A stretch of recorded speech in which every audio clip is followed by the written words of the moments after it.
আসসালামু আলাইকুম সবাইকে। কল্পনাতে তুমি গল্পের পঞ্চম পর্ব। গল্পটি শুরু করার আগে কিছু কথা। আপনাদের জন্য অনেক কষ্ট করে গল্পটা লিখতে হয় অ্যান্ড দেন অনেক কষ্ট করে ইউটিউবে আপলোড করতে হয়। সো সবাই বেশি বেশি করে লাইক কমেন্ট করবেন অ্যান্ড ইউটিউব চ্যানেল থেকে দেখে থাকলে অবশ্যই সবাই চ্যানেলটি সাবস্ক্রাইব করে দেবেন।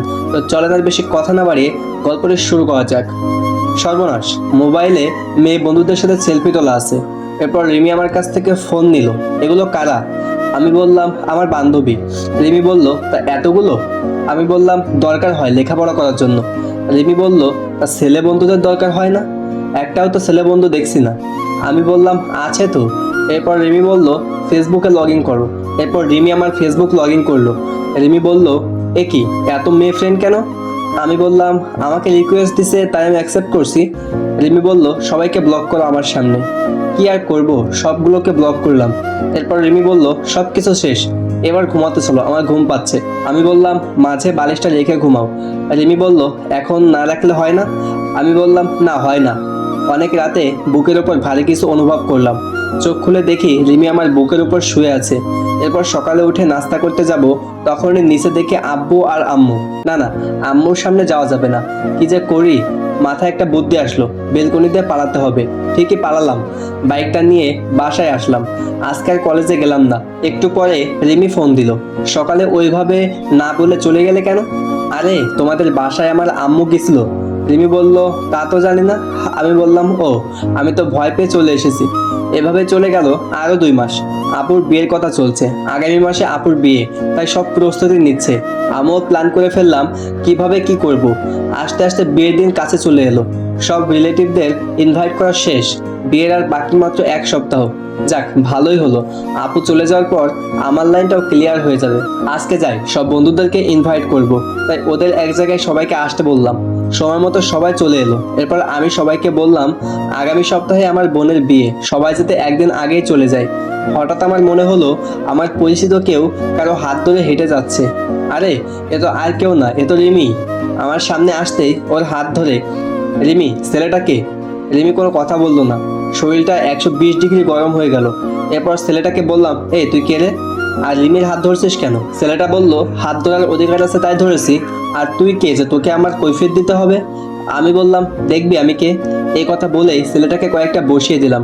এরপর রিমি বলল এইটা তুমি কি করলে? রিমিকে বললাম ওই, ও তোর হাত ধরলো কেন? আর তুই কিছু বলছিস না কেন? মজা পাস হাত ধরলে, তাই না? এরপর রিমি আমার সব বন্ধুদের সামনে আমাকে ঠাস করে একটা চল বসিয়ে দিল। ওই ছেলেটার জন্য তুমি সবার সামনে আমাকে চল মারলে? রিমি বলল শুনো আমার কথাটা। থাক, আমি আর কিছু শুনতে চাই না, মামা চল সবাই। এরপর সবাই মিলে সেখান থেকে চলে এলাম। রিমি পেছন থেকে আমাকে অনেকবার ডেকেছে, কিন্তু আমি না শুনে চলে এলাম। রাতে বিছানায় শুয়ে আছি। রিমি সবার সামনে আমাকে এভাবে থাপ্পড় মারতে পারলো? আমি জানতে চাইতেই পারি ছেলেটা কে, তার জন্য আমাকে থাপ্পড় মারলো। আমি তো ওর জামাই, পর কেউ তো না। না, ভালো লাগছে না, একটু ছাদে যাই। ছাদে বসে আছি, কিন্তু অপমানের কথা, ওই ছেলেটা রিমির হাত ধরার কথা, সবকিছু একসাথে মনে পড়তে লাগলো। নিচে গেলাম। বিয়ের অনুষ্ঠানের জন্য মদ আনছিলাম। বন্ধুরা আবদার করেছিল তাই আগেই আনছি। সেখান থেকে 1 বোতল নিয়ে ছাদে চলে এলাম।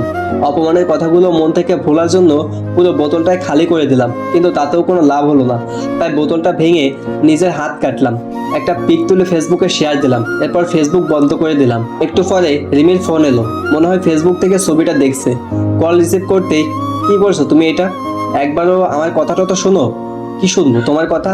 কোনটা শুনবো? ছেলেটার হাত ধরে হাঁটছো তা শুনবো?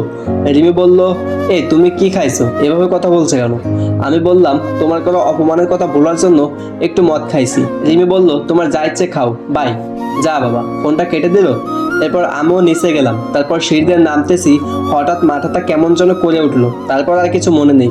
চোখ খুলে দেখি আমি আমার বিছানায় শুয়ে আছি, আর সবাই আমার পাশে বসে আছে। আমার হাতে ব্যান্ডেজ করা। কিছু বুঝলাম না আমি এখানে কিভাবে এলাম। এরপর আপু বলল কিরে কি হয়েছে তোর? আব্বুর দিকে তাকিয়ে আছি। তখন আব্বু সবাইকে বলল ছেলেটা সবেমাত্র সুস্থ হলো, আর তোমরা শুরু করে দিছো। যাও এখন তোমরা সবাই, আমি ওর সাথে কথা বলছি। এরপর সবাই চলে গেল। আব্বু আমাকে বলল আচ্ছা বাবা, আমাকে বলতো রিমির সাথে তোর কি হয়েছে? আমি বললাম কিছু না। আব্বু বলল আমাকে বল, আমি কাউকে কিছু বলবো না। আমি বললাম তোমার সব কথা শুনেছি, প্লিজ এটা জানতে চেও না। আব্বু বলল বলবি না আমাকে? না, বলবো না। এরপর আব্বু চলে গেল। আমি দরজা বন্ধ করে দিলাম। মনে হয় অনেক রক্ত বেরোনোর জন্য অজ্ঞান হয়ে গেছিলাম। রিমি আমাকে এত কষ্ট কিভাবে দিতে পারলো? ওইদিকে রিমি বলছে, রাফি তুমি কেন আমার কথাটা শুনছো না? একটা ভুল ধারণা নিয়ে বসে আছো, আবার হাতও কাটলে। তুমি হয়তো জানো না আমি তোমাকে কত ভালোবাসি। সত্যিটা না জেনে তুমি সেদিন ওইভাবে চলে গেলা, কিছু ভালো লাগছে না। তোমার সাথে কথা না বলে আমি যে থাকতে পারি না। এদিকে আপুর বিয়ের আর 3 দিন বাকি, সবকিছু অ্যারেঞ্জমেন্ট করতেছি। একটা বন্ধু ফোন দিল, রিসিভ করলাম। ফোনটা কাটতে যাব তখনই রিমির একটা ছবি সামনে চলে এলো। ছবিটা দেখে বুকের ভেতর মোচড় দিয়ে উঠলো, মনটা খারাপ হয়ে গেল। একটা ফোন দিয়ে দেখি বউটা কি করে। ফোন ওয়েটিং এ আছে। যাক, তার মানে সে ভালোই আছে। আমাকে কষ্ট দিয়ে সেই ভালো থাক। পরের দিন বাসায় অনেক মেহমান এলো, সব বন্ধুরাও চলে এলো। রিমির ফ্যামিলি থেকেও সবাই এসেছে। তো বন্ধুরা, গল্পটা কেমন লাগছে অবশ্যই সবাই কমেন্ট করে জানাবেন। আর হ্যাঁ, ইউটিউব চ্যানেল থেকে দেখে থাকলে অবশ্যই আমাদের ভয়েস অফ হুসাইন ইউটিউব চ্যানেলটি সবাই সাবস্ক্রাইব করে দিবেন।